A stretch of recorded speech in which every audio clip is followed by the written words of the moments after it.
Save किया था ना? मैं सिर्फ इसलिए गया था क्योंकि उसने मुझे कॉल किया, that's it. But listen तो. Save it for someone else. जिंदगी में सेव करना जरूरी है, मगर जब बात पैसों की हो, सिर्फ सेविंग से काम नहीं चलेगा। इक्विटी म्यूचुअल फंड्स में इन्वेस्ट कीजिए और अपने सेविंग्स को आगे बढ़ने का मौका दीजिए। Mutual fund investments are subject to market risks. Read all scheme-related documents carefully. I will confine myself to that period of history, 1962, because that is what our generation relates to most closely. We are the children of the 60s. We grew in the 60s. So I will tell you some names from that period, and most of these will be military names, barring say Jawaharlal Nehru, Morarji Desai, who was then Finance Minister of India. So remember now, General K.S. Thimaia. We remember him as a hero, as a very popular general. The general belief is that he was treated badly by Krishna Menon. Of course, in 1959, he submitted his resignation in protest against how Krishna Menon was treating him. He withdrew his resignation very quickly afterwards, persuaded by Nehru. The story of his resignation broke in the Statesman at that point ahead of everywhere else. So remember the name, General Thimaia. So our wide belief, the folklore is that had Thimaia continued, or had Krishna Menon and Nehru listened to Thimaia, India would have escaped the humiliation of 1962. That's one. Second, you have General P.N. Thapar. Now, General P.N. Thapar became India's army chief after General Thimaia retired. Now, he was also the chief when the War of 62 took place. So he also took responsibility for the defeat in 62, and he also resigned, and to that extent went out with some bit of ignominy. And there was a third general who was not the chief, but a most important general in Krishna Menon's scheme of things, because he was a friend of Krishna Menon's. Nehru's very skillful at negotiating Lutyens Delhi, not so good at fighting a war. In fact, when the war, he was appointed as corps commander in what was Nefa then, now Arunachal Pradesh. And just as the war was picking up, he came back to Delhi because he said he had a chest problem. But he still did not give up his command. He said, I will run the war from Delhi. That was Lieutenant General B.M. Kaul. So you see his picture as well. Then we come to General J.N. Chaudhary, who became the chief after P.N. Thapar. After P.N. Thapar was resigned or removed, just as the 1962 war ended in November that year, General J.N. Chaudhary took over, and we will come to him.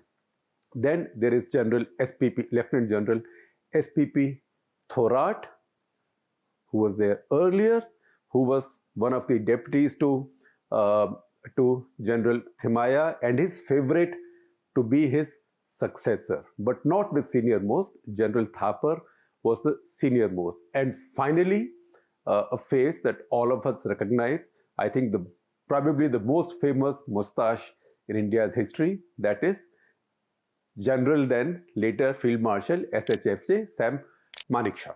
This lot, these were, barring Manekshaw, all were British trained, Sandhurst trained Indian officers. They were very anglicized. Even Manekshaw was anglicized, but the others were, in fact, Manekshaw was the first chief who was IMA trained, Indian Military Academy trained.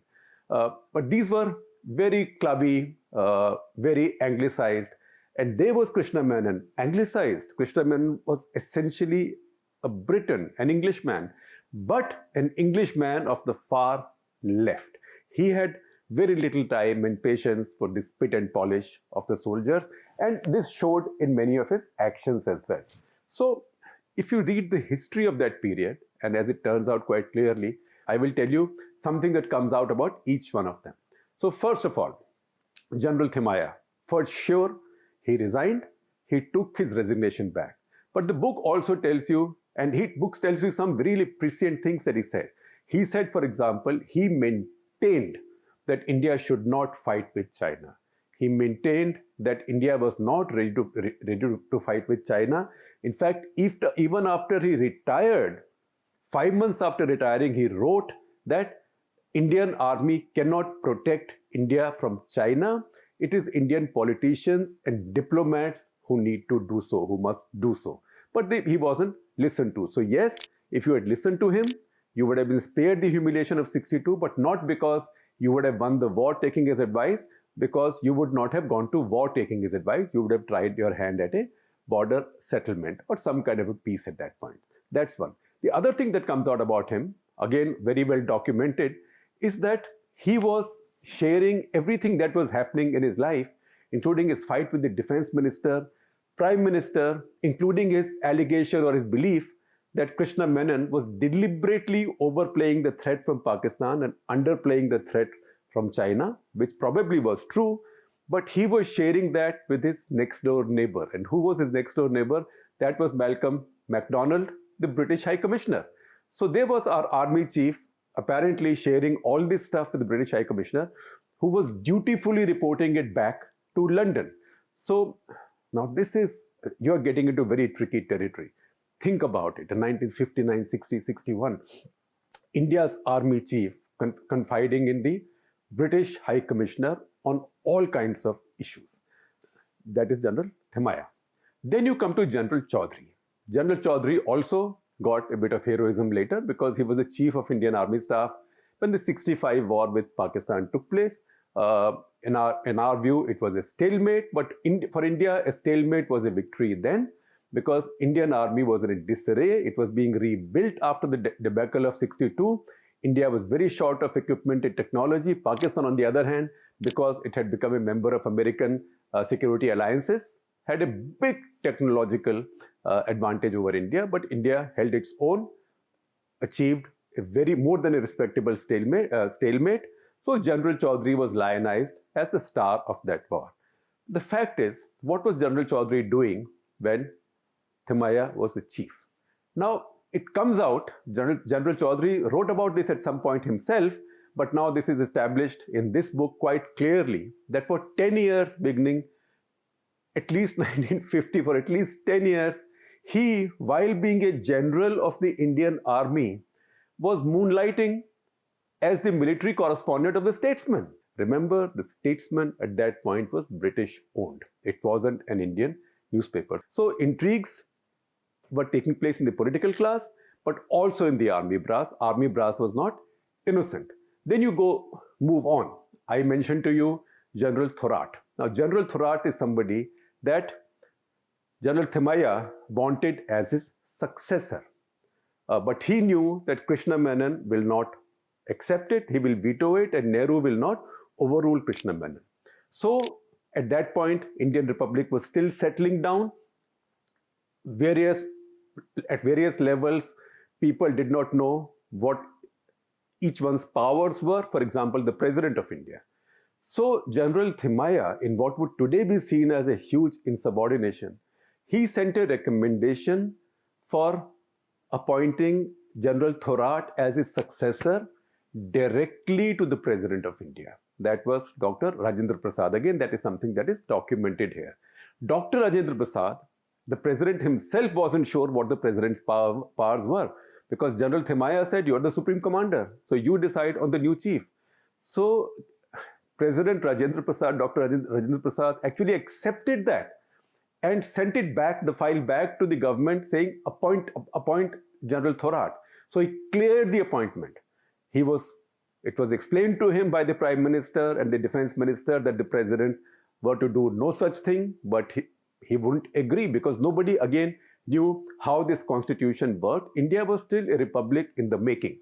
So it's a fascinating detail. Of course, Nehru and Krishna Menon got together. They made sure that their preferred choice, that was General P.N. Thapar, Lieutenant General Thapar, he became the chief, India's fifth chief, essentially because he was the senior most. So they said, we will follow the seniority principle. Thorat is not the senior most. The fact, however, is that they had made Thimaia the chief earlier in spite of the fact that he was not the senior most. So this is again another level of intrigue that's going on.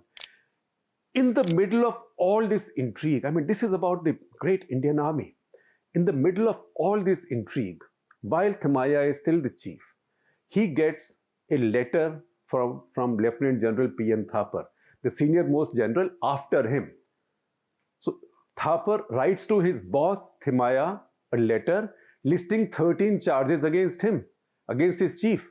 And these charges included loose talk, leaking classified detail to the opposition, hobnobbing with arms dealers, really serious charges. So the number 2 wrote this letter to number 1. At the same time, he wrote a similar letter to his peer, that is General Thorat, his peer and his likely challenger for succession in the army, where he listed 5 charges against General Thorat. And in both the letters, he said that the Prime Minister knows that I am writing these to you and he'll be quite happy to hear your side of the story. Now, can you imagine? If you are the Chief of Army Staff, somebody under you serves a charge sheet on you and says, the Prime Minister knows about this and he'll be quite happy to hear your defense. This destroys a hierarchy. The Indian generals were also up to no good. They were all playing games against each other. And while this is going on, one more conspiracy emerges. That is, the serving chief, Thimaya, writes to the defense minister saying that he's unhappy about another Lieutenant General, S.D. Verma, and saying that I hear about some bad smell around him. So he's given a punitive transfer, so obviously pushed out of the line of succession in any way. His career is ruined. Just after that, Krishna Menon is confronted by, in fact, General Thimaya comes to meet him and he says, I'm sorry, I got the wrong information. The bad smell is not about General Verma's integrity. It's just that his wife is not very popular. So this was the Indian Army between 1960, 59 and 1962. This is the army that was heading to war with a power like China. If this is not bad enough, come July 1962, another bunch of rubbish surfaced. Another bunch of anonymous talk and gossip and scuttlebutt in Army Headquarters, South Block, saying that one more Lieutenant General, one more of the Indian Army did not have that many Lieutenant Generals then. One more Lieutenant General, in this case, General Sam Manekshaw, who was then Commandant of the Defence Services Staff College at Wellington. He was also indulging in loose talk. He was speaking against the Prime Minister and the Defense Minister, that he was in love with the British. Remember, we just told you that he was the first of Indian officers, senior officers, who was an IMA graduate, not a Sandhurst graduate. That he was so much in love with the British. Now, this was all scuttlebutt. That in his office in Wellington, in the Defence Services Staff College, he had hung portraits of Warren Hastings and Robert Clive, founders of the British Empire in India. An inquiry was ordered. So one more career was nearly put in shade by Krishna Menon. We are fortunate that in the course of time that inquiry cleared him. Also after Krishna Menon left, India got a good defense minister in Y.B. Chavan who cleaned things up and Manekshaw's career was salvaged. Otherwise, the history of 1971 could have been different. Maybe India would have, most likely India would have still won the war, but we would not have had Sam Manekshaw as our hero, and those mustaches would not be the most famous mustaches for our generation. Chief of Defence Staff. Do you know when the idea first came up? The first time this idea was put forward formally to Nehru and Krishna Menon by Lord Mountbatten, who wrote to them saying that there should be a Chief of Defence Staff. Of course, at that point there were many insecurities in India. In 1958, just a year earlier, Pakistan had had its coup and Ayub Khan had taken over there. There were insecurities, and neither Krishna Menon nor Nehru wanted a CDS, an all-powerful CDS at that point. You see, even now, you have a CDS, but he is not an all-powerful CDS. He's just a first among the equals with 4 stars like all his other 3 peers. So this is how the past tells you the story of today and the future. Many sides of Krishna Menon which are not all negative. He was a brilliant man and he was one of the makers of modern India. Yet, I want the name of Krishna Menon Marg changed. Who you want to name it after? My preference would be Major Shatan Singh, who was one of the heroes with the posthumous Paramveer Chakra in 1962 war, the hero of Chushul. There were 2 other Paramveer Chakra winners, Subedar Joginder Singh and also Major Dhan Singh Thapa. You could choose any of those.